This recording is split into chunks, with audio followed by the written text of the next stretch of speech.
Ito po mga ka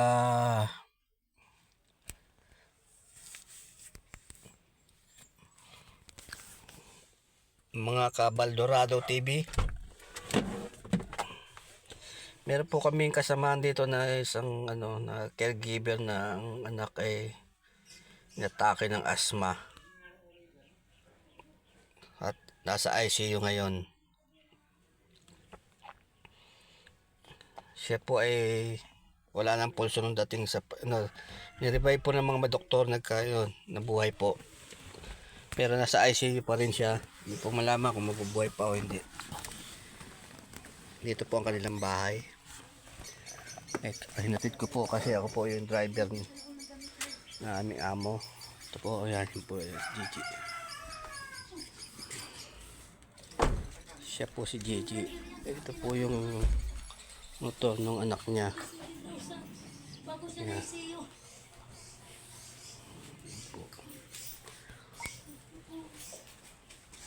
Nakamo ako ng babae tayo. Wala ako. Kaya nga, salamat ako. Buti pinagapan pa.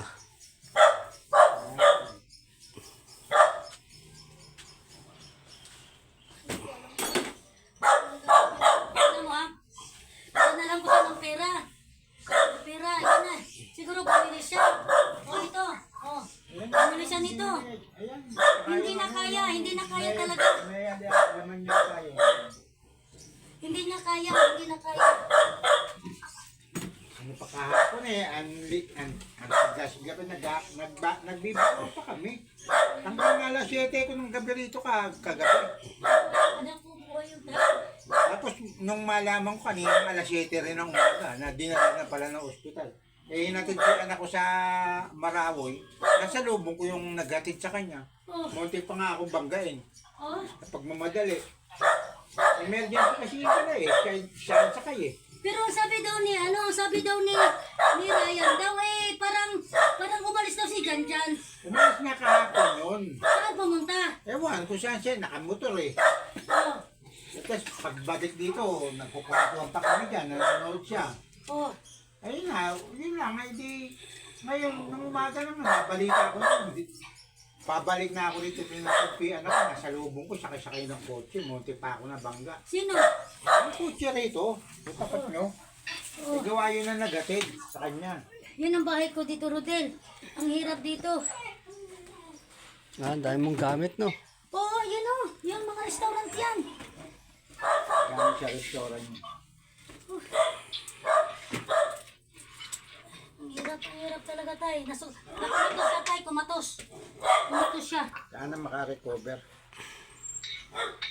Pero nga iyak nga ako kanina yung sinasabi na kung mga kamag-anak daw ay papupuntahin na daw. Naku, Diyos ko po.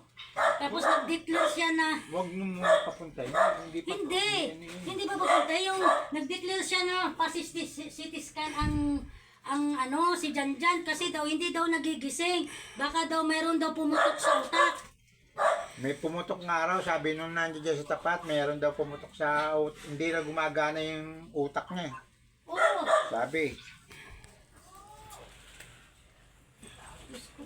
Baka yung kasama na stroke, ano? Ano, patay na nga raw yung ano. Inano raw dito ng doktor, ang sabi raw ng doktor, patay na raw yung niya, utak. Patay nga siya pagdating doon. Pagdating, patay siya. Oo, yun Pero, nga sabi. kausap ko yung doktor na humawak sa kanya ginang maaga. Patay talaga daw ang anak ko. Pero yung na-recover siya. Yung ayun nga, sinabi nitong rito na sa tapat, Oh. sinusurvive siya nung umalis. Oh, sinusurvive talaga. Sinusurvive siya talaga. Sabi ko, kwentuhan ko lang kahapon hanggang gabi, alas 7. Naghiwalay kami alas 7 nang ko, hindi pa ako niyaya anak kong kumain, hindi pa ako uuwi. Sabi ko sa kanya, magkwento-kwento kayo Kasi sabi niya, tatay, dito ka muna para may kasama ako, may nakwentuhan. Dito, sumama ako dito. Binigyan pa ako ng isang bangos na pangulam. Oo. Samahan ko lang siya. Kaya, inuwi ko muna yung bangos, pinirito ko para pagdating kay yung ulam ko. Oo. Tingnan mo, dumi-dumi. Tingnan mo mga gamot niya, yan Yan, Hindi na kaya. Ay, kayang may asma. Hindi na kaya ang kanyang gamot sa kanyang katawan. Kasi di-oxygen siya. Ang plema lumalabas. Lumalabas ang plema ni Janjan. Kaya nakapit yung ano niya. Oo. Baka umuubo. Kapit nakapit yung ano, problema. Diyos ko patay. Nag-ano kasi bukas daw ang bahay. Sabi ko, ala, wala nang mawawala doon. Kaya yan, susi. Sabi ko, Ben, tawagan mo si tatay. O, Tinawagan, ang nagsabi sa akin, asawa ni Oliver. Pinapano raw itong... Sabi